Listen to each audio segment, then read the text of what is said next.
Good morning to all.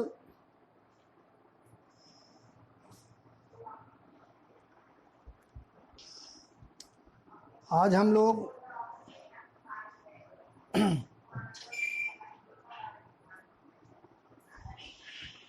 सारे विद्यार्थी अपने मोबाइल को अच्छे से ऑन रखेंगे और पढ़ाई को ध्यानपूर्वक सुनेंगे, समझेंगे और जो भी पढ़ाई बोर्ड पर होती है उसको अच्छे से समझिए।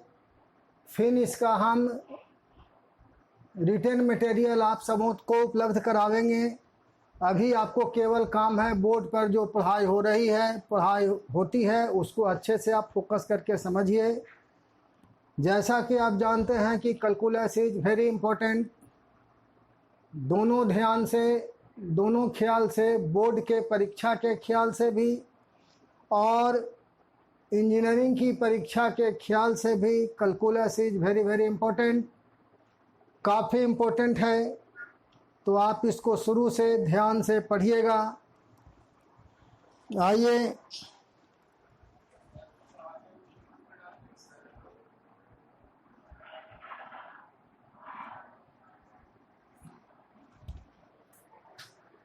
कैलकुलस हम लोग प्रारंभ करने जा रहे हैं। Calculus is an important Calculus is an important branch of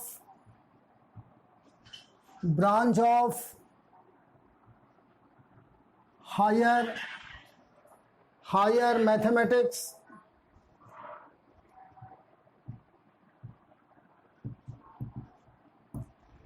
Calculus is an important branch of higher mathematics.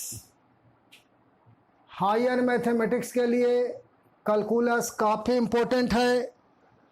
Calculus के माध्यम से ही किसी भी क्वांटिटी का रेट, चेंज, ये सब का मेजरमेंट किया जाता है। The credit of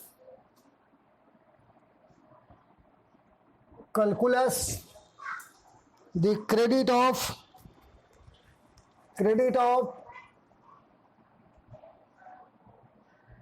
introduction of the credit of introduction of this branch goes to Sir Isaac Newton, which was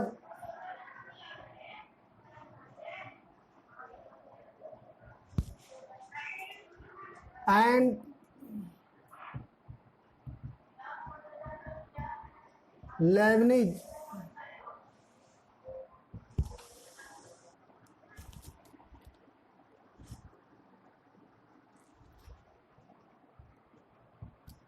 Of the 17th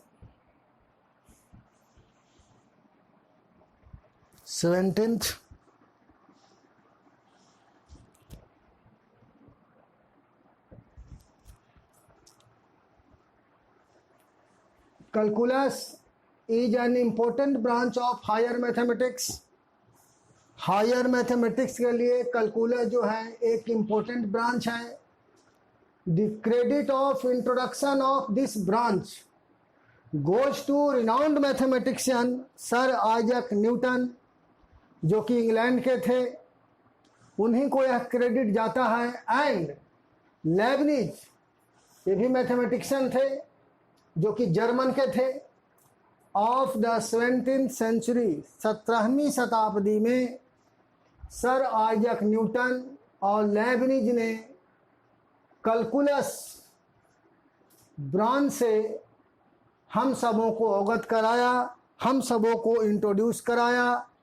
तो entire credit goes to renowned mathematician sir Isaac Newton. आप जानते हैं Newton के बारे में, आप physics में भी पढ़ा है, फिजिक्स में भी आप पढ़ते होंगे सर आइजैक न्यूटन क्या। तो आप देख सकते हैं कि एक फिजिक्स का आदमी गणित में भी कितना विद्वान होता था कि जो नए नए चीज़ों को गणित का आदमी ने कैलकुलस में वह प्रारंभ नहीं किया जो सर आइजैक न्यूटन ने किया। तो आप इन सब से देख सकते हैं कि फिजिक्स में भी वही बच्चा अच्छा कर सकता है जिनका गणित अच्छा होगा। गणित में भी खास कर कैलकुलस अच्छा होगा। कैलकुलस एक ऐसा विषय है जिसके बगैर फिजिक्स अच्छा मतलब बेहतर फिजिक्स की कल्पना हम सब नहीं कर सकते हैं।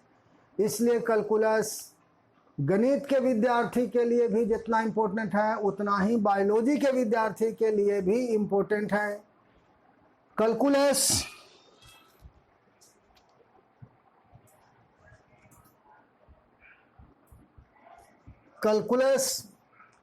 का स्टडी हम दो ब्रांच में बांट के करते हैं। एक आपका डिफरेंशियल कैलकुलस और दूसरा इंटीग्रल कैलकुलस। कैलकुलस को दो भाग में branch calculus is studied in two part. Calculus का अध्ययन हम लोग दो भाग में करते हैं, एक डिफरेंशियल कैलकुलस के रूप में और एक इंटीग्रल कैलकुलस के रूप में। इसका दो ब्रांच है। विद्यार्थियों, कैलकुलस को दो पार्ट में हम लोग पढ़ते हैं, डिफरेंशियल कैलकुलस और इंटीग्रल कैलकुलस। तो हम डिफरेंशियल कैलकुलस प्रारंभ करते हैं।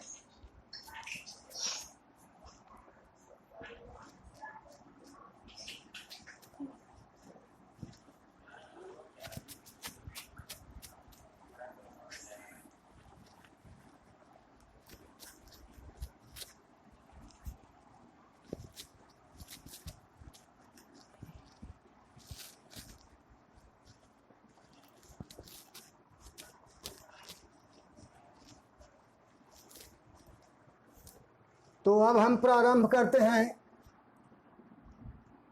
Differential calculus.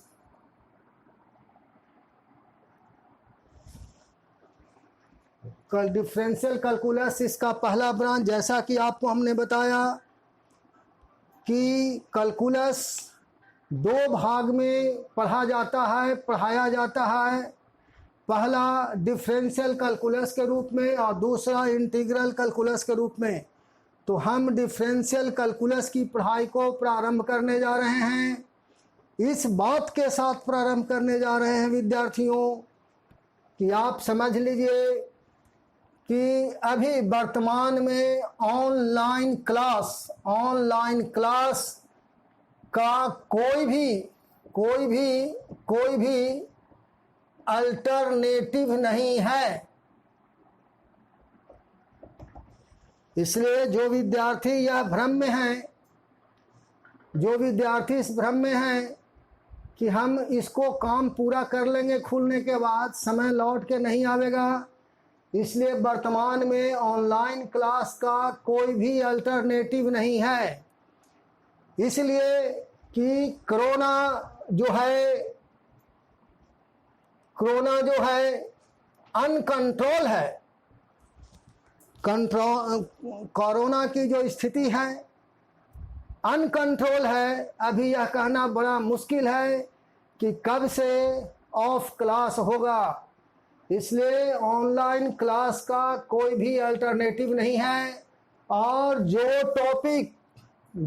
Topic online class में हम पढ़ा रहे हैं, जहाँ से भी ऑफलाइन होगा वो आपका कंटिन्यू हो जाएगा। यह नहीं कि जो चीज़ अभी हम पढ़ा रहे हैं हम फिर से ऑफलाइन में पढ़ावेंगे, यह नहीं। अभी जो कुछ भी हम पढ़ाने जा रहे हैं पढ़ावेंगे। सिचुएशन अगर फेवरेबल होगा ऑफ क्लास का तो हम वहाँ से उन चीज़ों को कंटिन्यू करेंगे। दूसरी बात कि total hand retain material students हम कोशिश करेंगे कि सारा बच्चा तक पहुंच जाए, जिससे पढ़ने में उनको कहीं भी कोई तरह का प्रॉब्लम नहीं हो। मैक्सिमम क्वेश्चन भी कोशिश करेंगे कि आपको सॉल्व करके दे दिया जाए, और असाइनमेंट जो देंगे उसको भी बना करके आप हमारे व्हाट्सएप नंबर पर भेजिएगा, जिससे हम चेक कर सकें वो आपका पढ़ाई मजबूती से कैसे हो। इस पर हम आज से हम लोग पूरा फोकस करेंगे कि कैलकुलस के पढ़ाई में कहीं से कोई प्रॉब्लम नहीं हो, और जो भी क्वेश्चन अनसॉल्व आपको देंगे उसको आप बनाइएगा। हम सब क्वेश्चन तैयार कर दिया है कि कैसे टॉपिक वाइज क्वेश्चन को कराना है, तो आप उस हिसाब से चलिएगा। दूसरी बात है कि समय के हिसाब से एग्जामिनेशन होगा ही। आपका यह जो परिस्थिति है, कोई बच्चा बोलता है कि मेरा नेट काम नहीं कर रहा है, कोई बच्चा बोलता है कि मेरा मोबाइल काम नहीं कर रहा है, तो यह सब उनकी जिम्मेवारी है। एग्जामिनेशन इन सब के कोई बहाना को नहीं सुनेगा, ध्यान रखिएगा। एग्जामिनेशन होता है तो एग्जामिनेशन का सारा प्रॉब्लम हम कवर करने जा रहे हैं कि आपको परीक्षा से रिलेटेड कोई परेशानी नहीं हो, कोई दिक्कत नहीं हो। इसलिए क्लास कंटिन्यू करना काफ़ी आवश्यक है, और यह भी कोशिश करेंगे कि हमारा जो बच्चा कोई कारण से क्लास छोड़ देता है, नहीं कर पाता है, तो हम उनके लिए रिकॉर्डेड वीडियो भी उपलब्ध करावेंगे। यह सब प्लान हमारा है कि हम बिल्कुल हर तरीके से आज के टेक्नोलॉजी से लैस होकर के आप सबों के बीच में प्रस्तुत हों कि किसी भी बच्चा को हमारा पढ़ने में कहीं से कोई प्रॉब्लम नहीं हो। तो ध्यान दीजिएगा, ऑनलाइन क्लास का कोई अल्टरनेटिव नहीं है। कोरोना चूँकि अनकंट्रोल है, और हम अभी नहीं कह सकते हैं कि कब से यह सिचुएशन फेवरेबल होगा। तीसरा, एग्जामिनेशन कोई बहाना, कोई आपका चीज़ को नहीं सुनेगा, कोई काउच को नहीं सुनेगा। पूरे ऑल ओवर इंडिया के लिए एग्जामिनेशन एक ही बार होता है, मार्कशीट एक ही बार बनता है। इसलिए इस बात को पूरा समझिएगा। खास करके कुछ बच्चा काफ़ी लापरवाही कर रहा है, पढ़ाई को पढ़ाई के रूप में ले ही नहीं रहा है, पता नहीं वह क्या सोच रहा है। और रिकॉर्डेड वीडियो, जिन बच्चा का क्लास छूट जाएगा, कोई कारण से क्लास मिस होगा, तो हम उनके लिए कोशिश करेंगे कि उनको रिकॉर्डेड वीडियो भी मुहैया कराया जाए। तो आइए हम लोग डिफरेंशियल कैलकुलस को प्रारंभ करते हैं।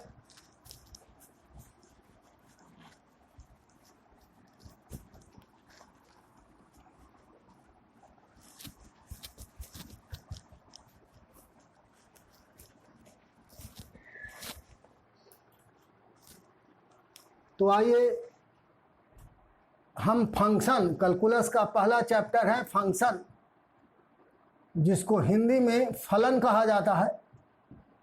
हिंदी में फलन कहा जाता है। A relation y equal to F X is said to be function in which x is independent variable and y is dependent variable।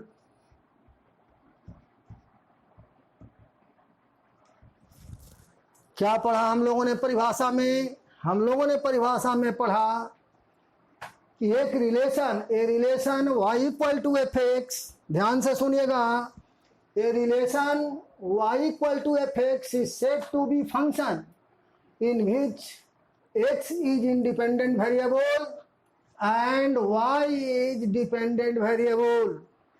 Relation, संबंध y equal to F X को हम फंक्शन कहते हैं, जिसमें x हमारा independent variable है और y हमारा डिपेंडेंट वेरिएबल है। क्या मतलब हुआ इंडिपेंडेंट वेरिएबल का? क्या मतलब हुआ डिपेंडेंट वेरिएबल का? जैसे फॉर एग्जाम्पल कोई लिखता है y equal to x square plus 1, तो देखिए अगर कोई x का मान 1 रखता है तो y का मान 1 स्क्वायर प्लस 1 यानी 1 प्लस 1 उनको 2 मिलेगा। अगर x का मान 2 रखता है तो y equal to 2 square plus 1 यानी 4 प्लस 1 5 मिलेगा etc। यानी x का मान आप 1 रख रहे हैं तो देखिए 1 का स्क्वायर प्लस 1 यानी 1 प्लस 1 2। x का वैल्यू 2 रख रहे हैं तो y का मान 2 का स्क्वायर प्लस 1, 2 का स्क्वायर 4 प्लस 1 यानी 5। क्या मतलब हुआ?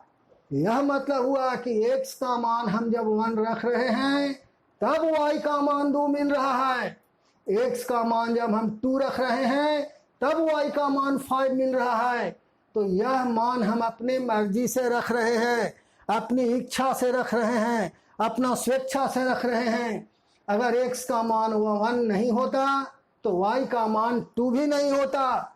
x का मान अगर 2 नहीं होता तो y का मान 5 भी नहीं होता। तो y का मान डिपेंड कर रहा है x के मान पर, इसलिए y हमारा डिपेंडेंट वेरिएबल है और x हमारा इंडिपेंडेंट वेरिएबल है। चूंकि x का मान हम अपना मर्जी से रख रहे हैं। कोई दिक्कत है स्टूडेंट? क्लियर हो गया? आपका डिपेंडेंट और इंडिपेंडेंट वेरिएबल दोनों क्लियर हो गया? आप सबों का इंडिपेंडेंट और डिपेंडेंट वेरिएबल क्लियर हुआ? पूछ रहे हैं आप लोग से कि इंडिपेंडेंट और डिपेंडेंट वेरिएबल क्लियर हुआ क्या? मणिशंकर, मोंटी कुमार, ये सब, निखिल कुमार, ये सब बताइए, क्या आपका इंडिपेंडेंट और डिपेंडेंट वेरिएबल क्लियर हुआ? किसी बच्चा को, कोई स्टूडेंट का कोई प्रॉब्लम? बिल्कुल क्लियर है। इंडिपेंडेंट जो मान अपना मर्जी से आप रख रहे हैं वह इंडिपेंडेंट हुआ, और जिस पर वैल्यू डिपेंड कर रहा है, जैसे x का मान 2 रखा तब y का मान 5 मिला, इसलिए y हमारा डिपेंडेंट वेरिएबल हुआ और x हमारा इंडिपेंडेंट वेरिएबल हो गया। क्लियर? समझ रहे हैं ना? x का मान जैसे हम अपने हिसाब से रख रहे हैं, x हमारा 1 है तब y हमारा 2 है, x हमारा 2 है तब y हमारा 5 है, इसलिए x हमारा एक इंडिपेंडेंट वेरिएबल हुआ। और चूंकि y का मान x पर डिपेंड कर रहा है इसलिए y हमारा डिपेंडेंट वेरिएबल हुआ। क्लियर है? क्लियर है स्टूडेंट्स? चलिए आइए आइए। नहीं है? किनको नहीं है?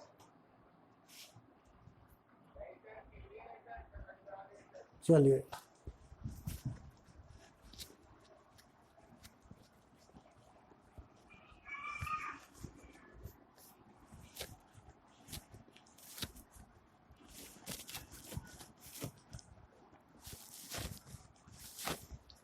अब आइए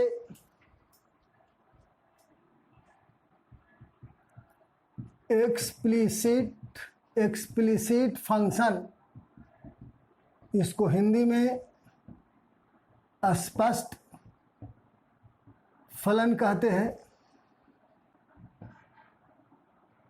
if the function y can be expressed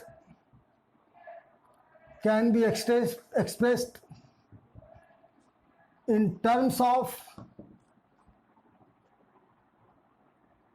independent variable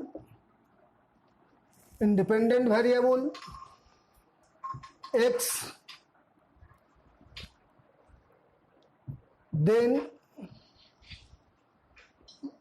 y is called explicit function. Explicit function को हम लोग हिंदी में स्पष्ट फलन कहेंगे।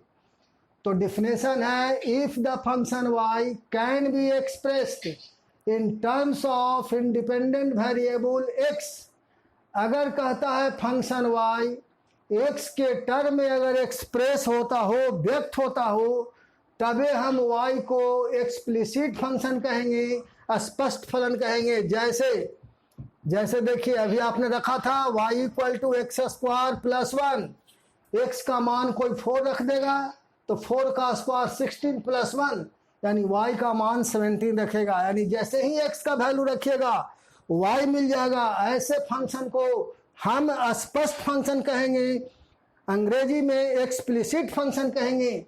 ये function if the function y can be expressed in terms of independent variable x, कहता है कि अगर फंक्शन y x के पद में व्यक्त किया जाए तभी हम y को एक्सप्लिसिट फंक्शन कहेंगे।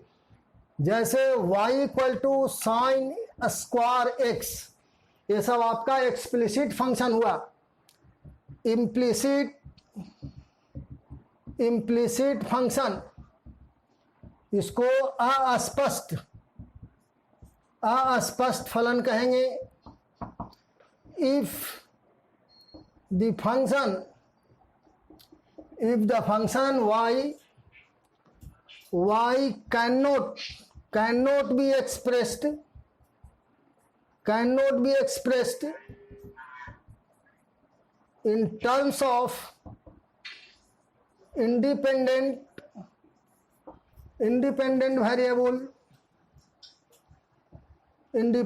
variable x only, then y is called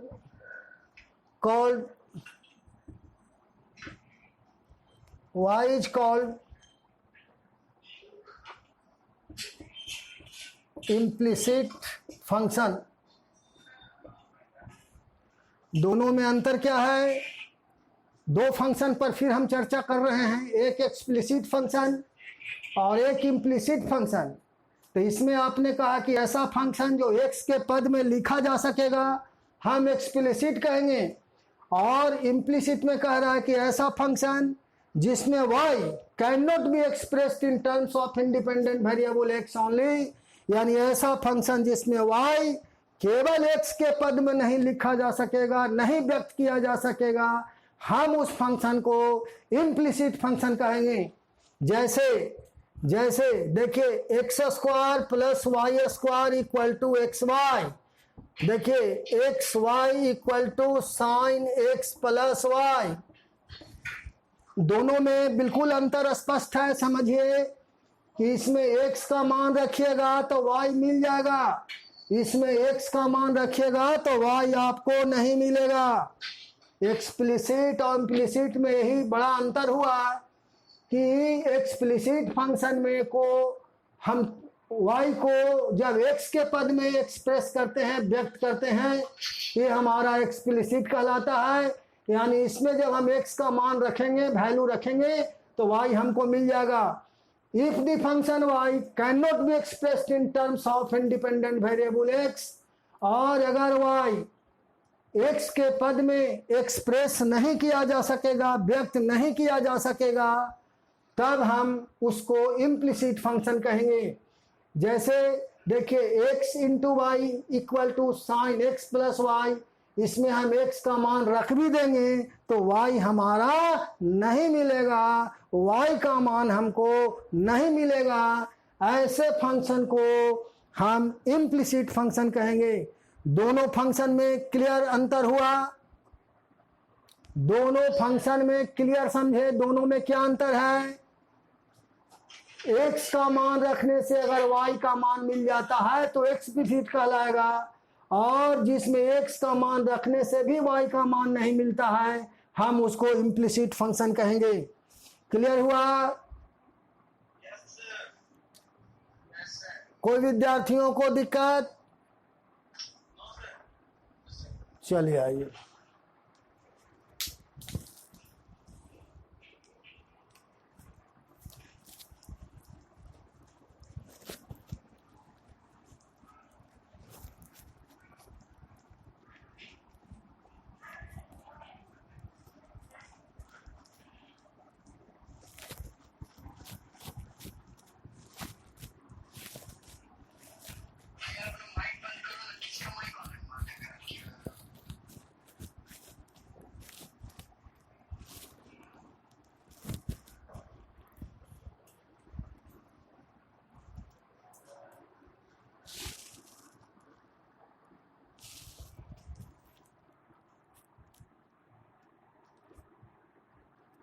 equal function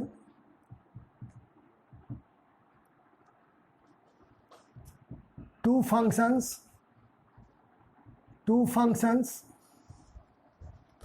functions fx and gx are said to be equal।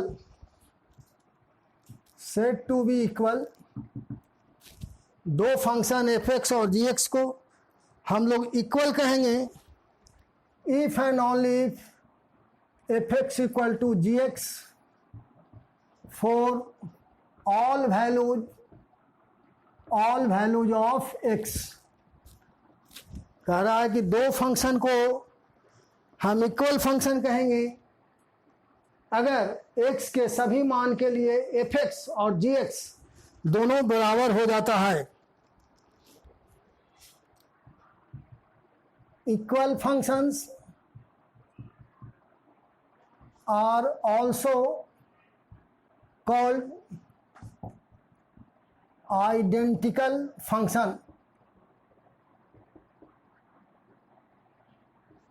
Equal function को हम लोग आइडेंटिकल फंक्शन के नाम से भी जानते हैं, आइडेंटिकल फंक्शन भी जानते हैं। तो ये हमारा इक्वल फंक्शन हो गया।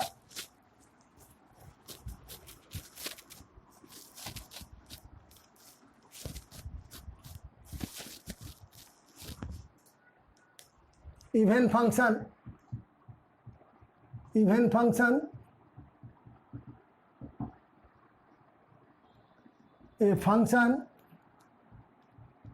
a function even function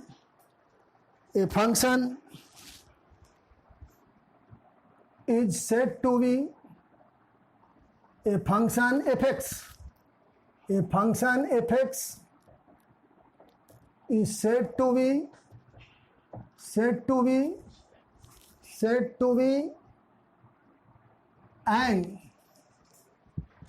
an even function if f minus x equal to fx for all x। क्या कह रहा है स्टूडेंट्स? क्या कह रहा है कि हम उस फंक्शन को इवन फंक्शन कहेंगे। फंक्शन fx को हम इवन फंक्शन कहेंगे कब?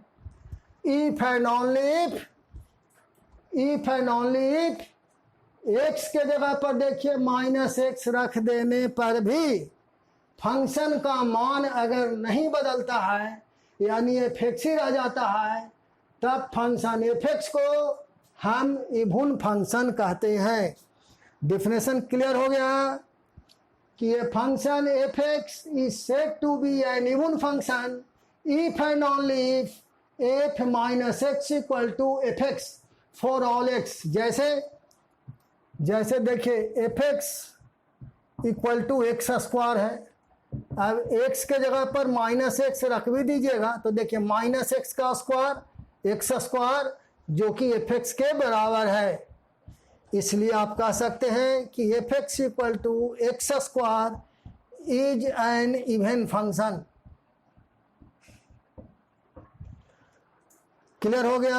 हम उस फंक्शन को इवन फंक्शन कहेंगे जिसमें x के जगह पर अगर हम माइनस एक्स रख दें फिर भी अगर फंक्शन का मान नहीं बदलता है, ज्यों का त्यों रहता है, fx ही रहता है, तब फंक्शन को हम इवन फंक्शन कहेंगे। For example fx equal to x square. देखिए x की जगह पर माइनस एक्स रख दिया तो यहाँ भी माइनस एक्स हो गया। अब देखिए माइनस एक्स का स्क्वायर एक्स स्क्वायर तो आपका fx ही रह गया। इसलिए आप कह सकते हैं कि fx equal to x square जो फंक्शन है एक इवन फंक्शन है। कोई प्रॉब्लम है स्टूडेंट्स? इवन फंक्शन क्लियर हुआ? इवन फंक्शन क्लियर हुआ?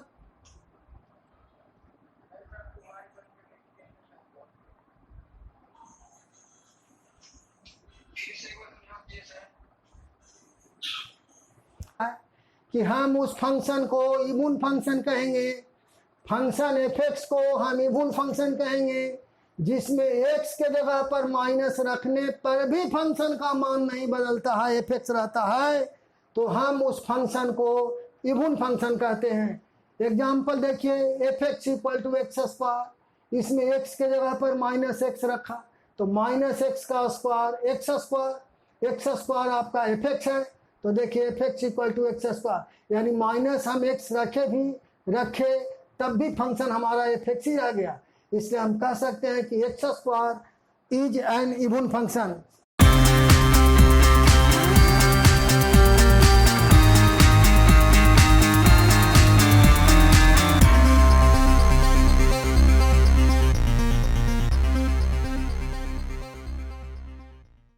हेलो स्टूडेंट्स, मैं प्रमोद कुमार सिंह, मैं doctor Pramod Kumar Singh, Pramod mathematics centre Gwalbigha मोड़ गया का डायरेक्टर बोल रहा हूँ। विद्यार्थियों, अभी वर्तमान में हम लोग बहुत विकट परिस्थिति से गुजर रहे हैं। इस परिस्थिति में हम सबों का पढ़ाई लिखाई का कार्य बाधित है, इसलिए पढ़ाई को स्ट्रांगली ढंग से पुट करने के लिए हम लोग ऑनलाइन क्लास प्रारंभ करने जा रहे हैं। ऑनलाइन क्लास में सारी पढ़ाई उसी तरह होगी जैसे ऑफ क्लास में होता है। इसके बाद विद्यार्थियों, ऑनलाइन क्लास में क्या क्या व्यवस्था होगी, क्या सुविधा होगी, तो मैं बता रहा हूँ कि जो कुछ भी ऑनलाइन पढ़ाई होगा उसका रिटन मटेरियल, रिटन नोट्स आपको भेजा जाएगा। जो बच्चे क्लास कोई कारण से मिस करेंगे, जिनका क्लास छूट जाएगा, तो उनके लिए रिकॉर्डेड वीडियो मुहैया कराया जाएगा।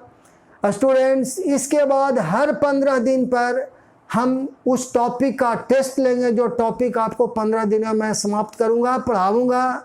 इसके बाद किसी भी तरह का डाउट होगा तो डाउट क्लियरेंस क्लास हर संडे को हम रखेंगे। कोशिश करेंगे कहीं से भी कोई दिक्कत आप सबों को नहीं हो। आप अगर ऑनलाइन क्लास से जुड़ना चाहते हैं, प्रमोद मैथमेटिक्स सेंटर से जुड़ करके अपना क्लास करना चाहते हैं विद्यार्थियों, तो मेरे व्हाट्सएप नंबर 9931413139 से जुड़ सकते हैं। विद्यार्थियों, आप यह भी जानना चाहिएगा कि प्रमोद मैथमेटिक्स सेंटर की क्या उपलब्धि है, क्या अचीवमेंट है। तो मैं आपको बता दूं, इस वर्ष भी जो 12 का रिजल्ट आया है 95% से ऊपर 97% तक हमारे विद्यार्थियों ने 12वीं की परीक्षा में लाया है, 12 बोर्ड की परीक्षा में लाया है। और 25 साल से मैं गया शहर में गणित पढ़ा रहा हूँ। हमारे काफ़ी विद्यार्थियों ने IIT जैसे प्रतिष्ठित परीक्षाओं में सफलता 1000 के अंदर रैंक लाया है, और राज्य स्तर की जो इंजीनियरिंग की परीक्षा है उसमें भी काफ़ी विद्यार्थियों ने सफलता पाया है। विद्यार्थियों, बड़ी खुशी की बात है कि 4-5 विद्यार्थी हमारे ऐसे भी हैं जो UPSC की परीक्षा पास किया है और भिन्न भिन्न जगहों पर वो आज पदस्थापित हैं। समय समय पर उन्हें बुलाकर उनसे आपको रूबरू करावेंगे, उनसे बात कराएंगे, उनके सफलता के जो टिप्स हैं उससे आपको अवगत करावेंगे। आप हमारे व्हाट्सएप पर संपर्क कर सकते हैं 9931413139।